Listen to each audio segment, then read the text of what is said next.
Hello everyone, कैसे हैं आप सब? अच्छे हैं? Welcome to my channel. अगर आप यूजीसी नेट कॉमर्स दिसंबर 2026 के लिए प्रिपरेशन कर रहे हैं तो ये चैनल आपके लिए है। आज हम यूनिट 1 की सबसे important topic international business and business environment का कॉन्सेप्ट बहुत सिंपल लैंग्वेज में समझेंगे। तो चलिए शुरू करते हैं। सबसे पहले समझते हैं इंटरनेशनल बिजनेस का meaning. International business refers to business activities that take place beyond geographical limit of a country. बच्चे ये कह रहे हैं कि इंटरनेशनल बिजनेस का मतलब होता है वो बिजनेस एक्टिविटीज़ जो एक देश की जोग्राफिकल बाउंड्रीज़ के बाहर होती है। सिंपल वर्ड्स में समझते हैं, अगर कोई कंपनी अपने प्रोडक्ट या सर्विस को दूसरी कंट्री में बेचती है या वहाँ से खरीदती है तो उसे इंटरनेशनल बिजनेस कहते हैं। Example, Tata motors export vehicles to South Africa.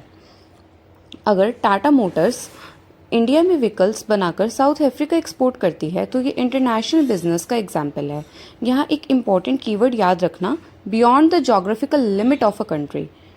बच्चे एग्जाम में ना इसी लाइन को बहुत बार डायरेक्टली भी पूछा जाता है। मैं आपको साथ में शॉर्ट रिवीजन नोट्स भी दे रही हूँ ताकि आप इन नोट्स से इजीली रिवाइज कर पाएँ। अब हम समझते हैं थोड़ा सा इस डायग्राम से। इंटरनेशनल बिजनेस की सबसे इम्पॉर्टेंट कंडीशन है कि ट्रांजैक्शन एक कंट्री की बाउंड्री के बाहर होनी चाहिए। बच्चे, इंटरनेशनल बिजनेस का मतलब यही होता है कि कोई भी बिजनेस जो आप आउट ऑफ इंडिया कर रहे हो, आप अपनी होम कंट्री के बाहर जाके कर रहे हो, जोग्राफिकल लिमिट्स क्रॉस करके कर रहे हो, अपनी बाउंड्रीज क्रॉस करके कर रहे हो जोग्राफिकल, वो हमारा इंटरनेशनल बिजनेस कहलाता है। अगर बिजनेस सिर्फ इंडिया के अंदर हो रहा है ना तो वो डोमेस्टिक बिजनेस होगा, लेकिन जब ट्रांजैक्शन टू और मोर देन टू कंट्रीज़ के बीच होती है तब उसे इंटरनेशनल बिजनेस कहते हैं। इसलिए एग्जाम में ये कीवर्ड को ज़रूर याद रखना, क्या? Cross border transaction between two countries. अब आगे समझते हैं। It involves not only the international movement of goods and services. इसके अंदर सिर्फ बच्चे गुड्स एंड सर्विसेज का ही मूवमेंट नहीं होता है, बल्कि हमारी जो कैपिटल है, पर्सोनल्स हैं, technology, property like patent, copyright, know how and trademark, इन सब का भी क्रॉस बॉर्डर ट्रांजेक्शन्स किया जाता है। पता है, बहुत सारे स्टूडेंट्स को ना ये लगता है कि सिर्फ गुड्स एंड सर्विसेज का ही इम्पोर्टेंट एक्सपोर्ट होता है, लेकिन ऐसा नहीं है। इंटरनेशनल बिजनेस में सिर्फ गुड्स ही नहीं आते, बल्कि हमारी सर्विसेज, कैपिटल, टेक्नोलॉजी और इंटेलेक्चुअल प्रॉपर्टीज़ भी इंक्लूड होती है। इंटेलेक्चुअल प्रॉपर्टी में हमारे पेटेंट, कॉपीराइट, ट्रेडमार्क और नो हाउ आते हैं। इसका मतलब अगर एक कंपनी टेक्नोलॉजी या ट्रेडमार्क किसी दूसरी कंट्री को यूज़ करने के लिए देती है तो वो भी इंटरनेशनल बिजनेस ही माना जाता है। आई होप आप सबको क्लियर होगा अब तक हमने जितना पढ़ा है। अब हम इसको थोड़ा मैप के थ्रू समझते हैं, इस डायग्राम के थ्रू। सबसे पहले फिजिकल ट्रांजैक्शंस आती हैं, इनमें गुड्स एंड पर्सोनल्स आते हैं। पर्सोनल्स मीन्स पीपल, जब पीपल का मूवमेंट होता है एक कंट्री से दूसरी कंट्री के बीच में। उसके बाद हमारे पास इसके अंदर intangible and financial transactions include होती है। इनमें हमारे पास आती है capital, technology, intellectual property. Intellectual property में हम इंक्लूड करते हैं patent, copyright, know how and trademark. इसके अलावा हमारे पास आती है इंटरनेशनल सर्विसेज। ये प्रोडक्शन वर्ड कट कर देना बच्चे इसमें से। इंटरनेशनल सर्विसेज में इंक्लूड होती है हमारे पास finance, banking and insurance and construction. So international business में बच्चे याद रखना कि सिर्फ गुड्स का ही इम्पोर्टेंट एक्सपोर्ट नहीं होता है, इससे अलग भी बहुत सारी ट्रांजैक्शंस होती हैं जिनका इम्पोर्टेंट एक्सपोर्ट करते हैं। So business activities beyond the geographical boundary of a country are known as international business, and it not only includes the movement of goods and services but also includes movement of capital, technology, intellectual property, finance, banking, insurance, construction and many मोर।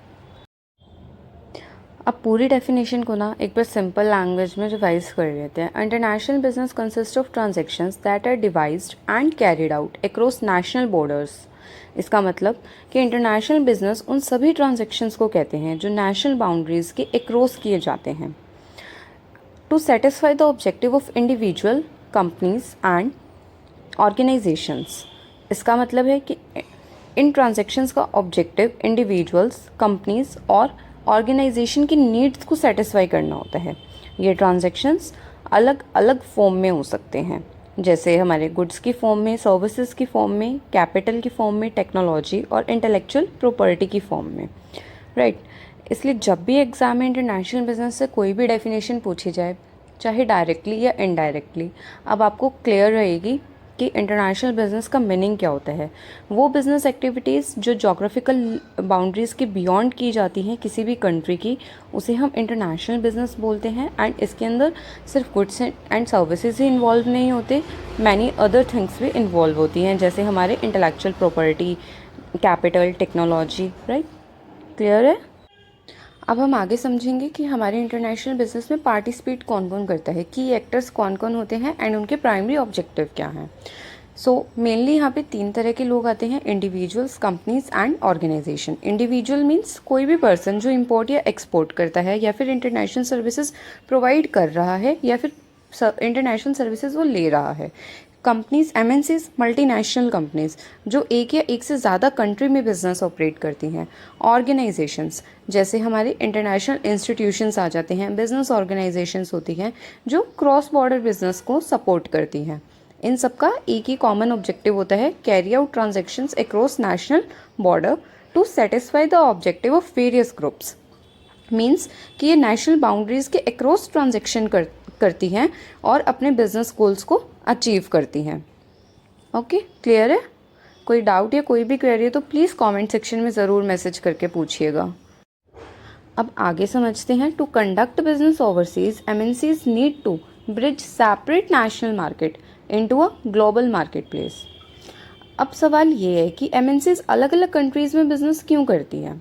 इसका answer simple सा है, हर country की market ना बच्चे अलग होती है, अलग कस्टमर्स होते हैं, अलग उस कंट्री की डिमांड होती है कस्टमर्स की, अलग कंट्री के रूल्स रेगुलेशंस होती है, अपॉर्चुनिटीज़ भी अलग होती है हर कंट्री की, एंड चैलेंजेस भी अलग होते हैं। राइट, तो इसलिए एमएनसी क्या करती है, वो हर सेपरेट नेशनल मार्केट को एक कनेक्ट करती है और एक ग्लोबल मार्केट प्लेस में कन्वर्ट कर देती है।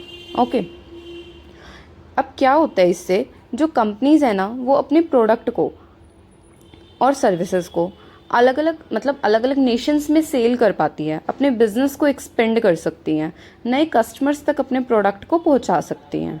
राइट, अब आगे समझते हैं इस पिक्चर से। देखो बच्चे, ये जो इस साइड है ये क्या है, separate national market A, and this side separate national market B. बीच में क्या है, एमएनसी। लेफ्ट साइड में है हमारी national market A and separate national market B है हमारी राइट साइड में। दोनों मार्केट्स अलग अलग कंट्रीज़ को रिप्रेजेंट करती है। सपोज करो मार्केट ए रिप्रेजेंट कर रही है हमारी इंडिया को, एंड मार्केट बी रिप्रेजेंट कर रही है हमारे यूएसए को। बीच में है हमारी एमएनसी, मल्टीनेशनल कंपनी, जो दोनों कंट्रीज़ के बीच में क्या है, कनेक्शन बना रही है। एमएनसी इन अलग अलग मार्केट्स को कनेक्ट करती है और गुड्स, सर्विसेज और कैपिटल का फ्री फ्लो पॉसिबल बनाती है। अब नीचे देखो लिखा है एग्जाम्पल में, free flow of goods, services and capital, eliminating barriers to make cross border trade easier. Free trade का मतलब होता है कि कंट्रीज़ के बीच में ट्रेड बैरियर्स जैसे हाई टैरिफ, कोटाज होते हैं या अननेसेसरी रिस्ट्रिक्शंस होती हैं, तो उन्हें कम या एलिमिनेट किया जाता है, या तो बिल्कुल कम कर दिया जाता है या फिर बिल्कुल ख़त्म कर दिया जाता है, ताकि इंटरनेशनल ट्रेड आसानी से हो सके। राइट, सो इसी वजह से इंटरनेशनल बिजनेस ग्लोबल इकोनॉमी को डेवलप करने में बहुत हेल्प करता है एंड बहुत इंपॉर्टेंट रोल भी प्ले करता है। Right, so MNCs act as a bridge between separate national market and help to create a global market place. Clear है। सो आई होप आप सबको ये वीडियो पसंद आई होगी। कोई भी डाउट हो तो कमेंट सेक्शन में ज़रूर कमेंट करके पूछना। आज हमने इस वीडियो में एग्जाम्पल के साथ बहुत अच्छे से इंटरनेशनल बिजनेस के कॉन्सेप्ट को समझा है, मीनिंग समझा है, सेपरेट नेशनल मार्केट समझी है कि एमएनसीज कैसे वर्क करती हैं, ये सब। एंड अब हम नेक्स्ट क्लास में इंटरनेशनल बिजनेस के इंपॉर्टेंट कॉन्सेप्ट्स और भी ज़्यादा डिटेल में कवर करेंगे। अगर वीडियो हेल्पफुल लगी हो तो लाइक करें, चैनल को सब्सक्राइब करें और बेल आइकन ज़रूर प्रेस करें।